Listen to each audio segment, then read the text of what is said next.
Uganda is next door neighbors to the best coffee on the planet, and yet the odds are you haven't even heard of Ugandan coffee. Why is that? Why is their coffee so hard to find?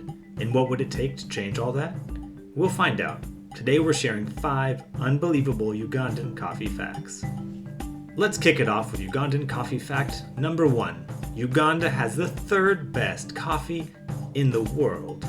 If you believe coffee tasting professionals, and just about anyone who's ever had a cup of coffee, Ethiopia is home to the world's best coffee. The legendary birthplace of coffee, it seems Ethiopian producers have used that time to perfect their coffee production process. Given the geographic similarities, it may not surprise you that another major coffee producer you've heard of, Kenya, is in 2nd place.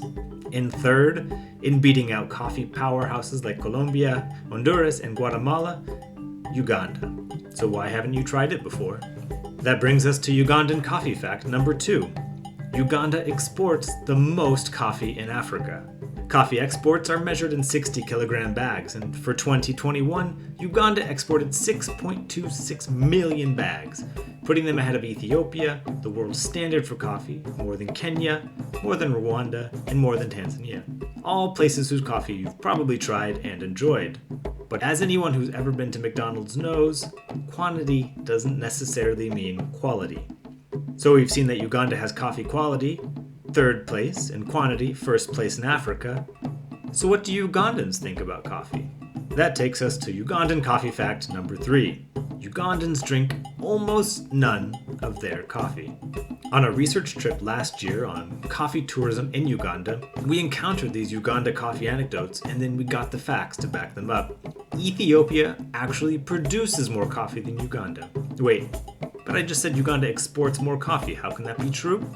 Because Ethiopia, the birthplace of Arabica coffee, has much higher domestic coffee consumption than Uganda. In other words, they drink a lot more coffee. A 2020 report showed Ethiopians consumed 3.2 million 60 kilogram bags of coffee themselves.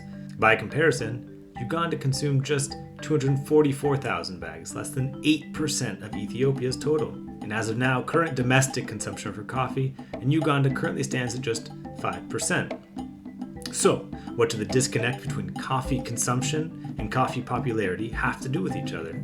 That brings us to Uganda coffee fact number 4. Coffee is not grown on large plantations in Uganda. More than 90% of Ugandan coffee is produced on small farms that average less than 5 acres of land. In some coffee-producing countries, coffee is produced on large plantations. In Uganda, coffee is predominantly a smallholder farmer's crop, with other foods such as bananas, beans, ginger, vegetables, and shade trees all mixed into the same land. The result? Coffee doesn't stand out. Ugandan coffee is seen as a cash crop that farmers grow and selling it as soon as it seems ready in order to cash out. There's less emphasis on quality because it's not something they regularly enjoy. A quick aside about harvesting coffee. Coffee trees produce berries called coffee cherries that turn bright red when they're ripe and ready to pick. The thing is, berries don't always turn red at the same time. If you're interested in producing coffee that consistently ranks as the best in the world, it means more labor, coming back to the trees, and only picking the cherries that are ripe.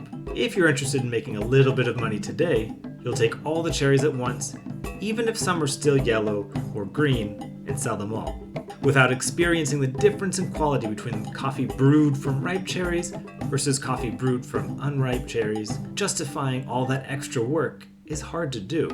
Which leads to Ugandan coffee fact number 5. Finished, roasted Ugandan coffee can sell for 33 times what a farmer sold it for.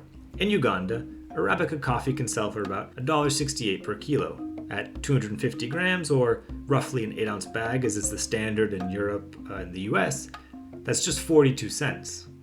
What it can actually sell for in the stores? Up to $14. That's 33 times more.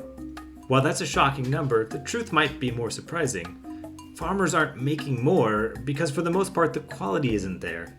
Though we saw that Uganda has produced internationally renowned coffee, that seems to be the exception, not the rule.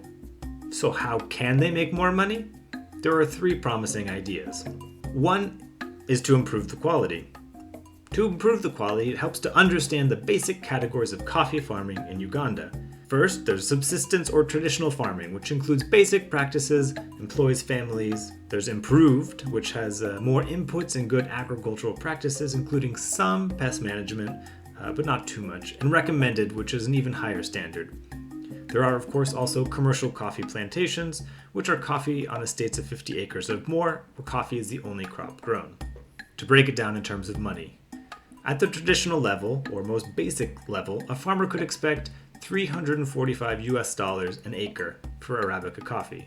At the recommended level, that same land, with increased yields and better quality coffee, can earn them $1,610. There are more costs involved, but even the gross margin to the farmer is nearly triple. The next way farmers could earn more income? Coffee tourism. Now, coffee tourism is a strategy to promote both domestic and international coffee consumption, though it remains in its early days in Uganda. The idea is this: by linking coffee farmers with coffee drinkers touring farms, sharing their experiences, farmers see the value firsthand, adopt good farming practices and boost production, which in turn increases consumption. This isn't automatic though, and hosting tourists requires farmers to both be near existing tourist attractions or routes and to make investments in infrastructure. What we've seen so far is promising, with projects that receive an average of 15 visitors a month in Uganda earning up to $1,000 a year for that farm. A third way they could improve their income? Combining their farms would allow certain farmers to enjoy better livelihoods and let other farmers pursue better paying work. Larger farms would also lead to more consistent social, environmental, and quality standards. For a country that has the environment to grow the third best coffee in the world and the capacity to produce coffee on an internationally competitive scale, what's left is putting the pieces together. So what's next for Uganda? Time will tell if they're able to increase the quality and the quantity at the same time. Let us know what you think. Have you had Ugandan coffee? Would you be willing to visit a coffee farm on your next trip to East Africa? Let us know what you think and give us a follow to learn more about how travel and tourism can help impact the world.